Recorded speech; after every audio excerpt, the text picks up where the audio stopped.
Metal Slug. Quite possibly one of the best, if not the best, game franchises for the Neo Geo platform.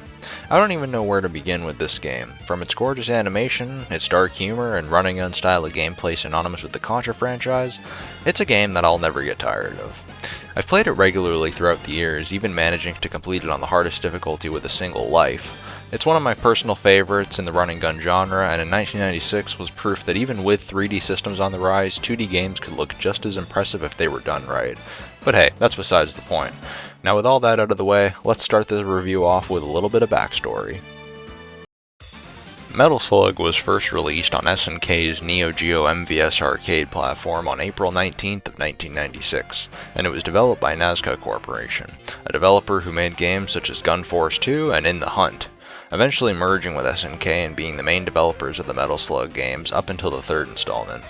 Upon its 1996 release, Metal Slug was met with mixed reviews, with critics praising its humor and hand-drawn animation, while others complained about its one-hit deaths, overall short length, and lack of replay value. On the flip side, the game was highly popular in the arcades, and its success led to home ports such as the PlayStation 1, Sega Saturn, and even SNK's very own Neo Geo AES and Neo Geo CD home consoles.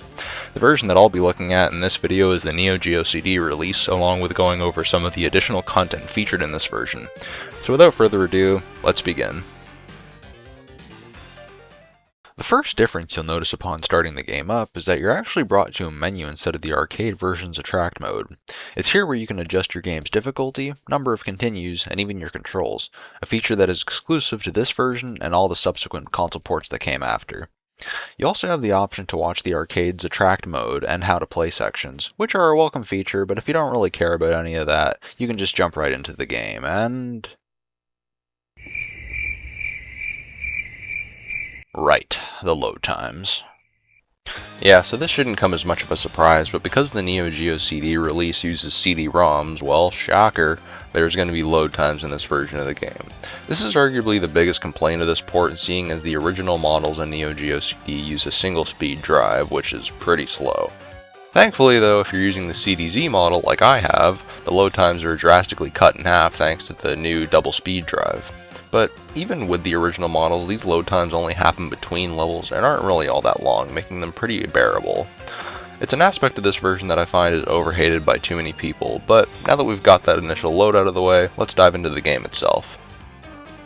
In Metal Slug, you take control of Captain Marco Rossi, joined by Lieutenant Tarma Roving if you have a second player. Both are members of the Peregrine Falcon strike force seeking to overthrow a coup by the rebel army, led by General Donald Morton, who serves as this game's main antagonist. Now if you're anything like me though, you could probably care less about an arcade game story. All that really matters is gunning down every soldier in sight and eventually making your way to Morton and eventually beating the game. The game is played across 6 different levels, all of which aren't incredibly long. In fact, I'd say it takes about 30 minutes to actually beat this game, making it relatively short. Don't let that half hour fool you though, as this game gets pretty difficult by the end. The first 2 levels are fine, sure, but level 3 is where it begins to pick up in terms of difficulty. I guess what I'm trying to say is that if you're a first time player, you're gonna die.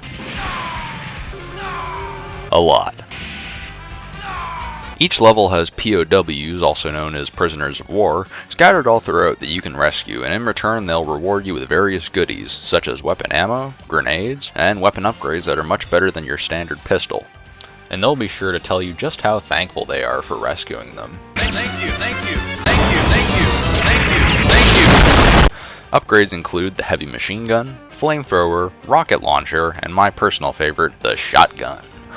Upgrades don't just stop at weapons, however, because in every stage there is also the Metal Slug, a tank which, while slower than on foot, more than makes up for that fact by giving you 3 extra hits and a powerful cannon shot at your disposal, which just makes losing the tank all the more frustrating.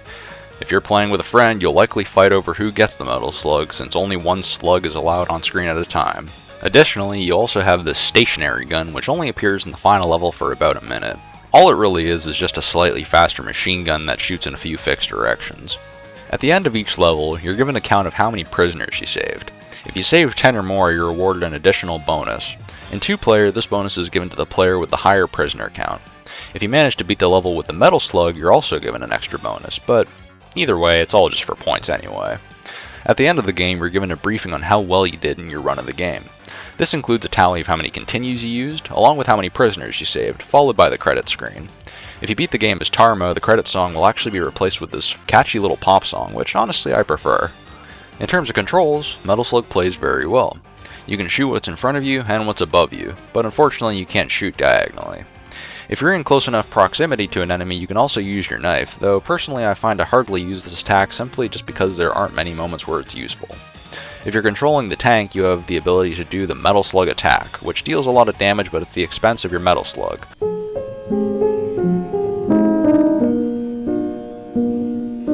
Which by default is done by pressing the jump and shoot button at the same time. That sucks. This is one reason that I prefer the CD release over the original MVS and AES releases, since it doesn't let you toggle your controls, so as a result, I often end up accidentally sacrificing my Metal Slug when I didn't mean to.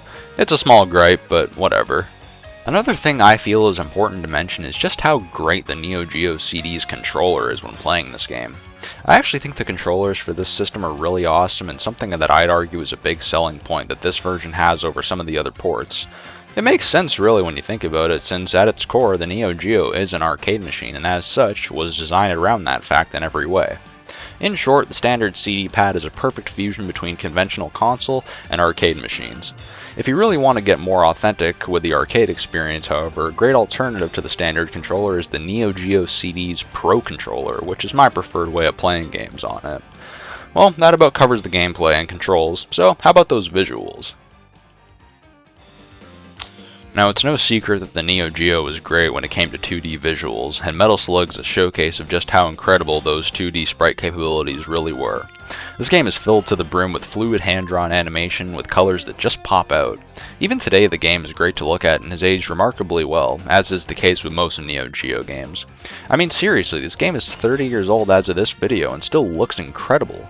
Compare it to most 3D games of the era, and many of those games have not aged nearly as well as this has. Now, it's important to keep in mind that graphics and sound aren't everything. As long as the game is actually engaging and fun, then really I couldn't care less what it actually looks like. Even with that in mind though, it's still great to have graphics that are as good as Metal Slug that still hold up even today. On top of great animation, you also have a lot of funny animation scattered all throughout. From over-the-top enemy deaths to small details like the bonus items you can collect, such as a frog, a teddy bear, a flopping fish, a monkey, and a pile of shit. I guess really what I'm trying to say is that you're going to have all sorts of laughs when you're playing this game. Now, of all the 1990s console ports of this game, the Neo Geo CD version is arguably the most faithful version, especially when it comes to visuals and performance. This is where the Saturn and especially the PS1 version begin to struggle. In all fairness though, the Neo Geo CD's hardware was roughly the same as the AES, therefore making it more equipped to deal with the AES ports. And unlike many of the later games on the Neo Geo that needed various concessions when being ported to the CD, Metal Slug is thankfully not one of these games. The frames of animation and sprite size are still one-to-one with the AES, and the only real drawback, like I've said, is just the load times, which are only a minor hurdle. Well, I think I've made it pretty clear that the game looks really great, but how does it sound? Well, in short, Metal Slug has a great soundtrack that has seen an increase in overall quality compared to the cartridge original. This is no doubt a result of the game being developed on the CD-ROM format. Mind you, it's not too noticeable, but I find when I play the Neo Geo CD version, it sounds far less compressed than the MVS version. The sound effects are great and not nearly as compressed as other ports of this game. Every weapon still sounds powerful and every death scream hilarious.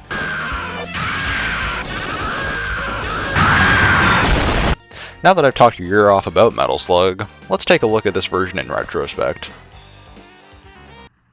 So, how does the Neo Geo CD version stack up today? Well, I think that of all the original 1990s console ports of Metal Slug, the Neo Geo CD release is arguably the best one. Like I said before, it was the only version that truly captured that authentic arcade experience you would get from the original MVS and AES releases by keeping its smooth gameplay intact. The load times are arguably the weakest part of this version, but are bearable since they only occur between levels. It's also important to keep in mind, however, that this was a time when Neo Geo arcade games were worth their weight in gold, so having a cost-effective way of bringing these arcade games into your house without any major emissions was a pretty big deal. Now, besides the obvious load times, the other weak point of this version is unfortunately the price you need to pay to own this version of the game today. The average price for this game currently goes for about $400 USD for a complete copy, and for a game that can be beaten in about half an hour, it becomes pretty difficult to rationalize that kind of purchase, especially when you consider that with modern emulation available for dirt cheap, it's simply not going to be worth it to most people. That being said, however, this release of Metal Slug does have a silver lining for some gamers out there. This version contains a healthy amount of new content that wasn't seen in the MVS nor the AES releases. This includes an art gallery, a sound test, and even the new Combat School mode, which adds time trials and survival modes to pre-existing levels, which I think gives the game some additional replay value, and I feel is a welcome addition. So, is it really worth it? Well, like I said before, it greatly depends on what you're looking for in this version of the game. If you're a die-hard Neo Geo collector or retro enthusiast alike, then I think it's a pretty great addition. But if your only wish is simply to play the game, then this game really isn't worth picking up. If you do wish to experience the various bonuses such as the Combat School and the Art Gallery without costing you an arm and a leg, well, look no further than the PlayStation and Saturn releases, which also include both of these modes. Another good alternative of playing this game is to play it via the Neo SD Loader mod, which cuts the load times down even more than the CDZ would, or just play the game via emulation and enjoy those extra bonuses and silky smooth gameplay. Well, that about wraps up my review of Metal Slug on the Neo Geo CD.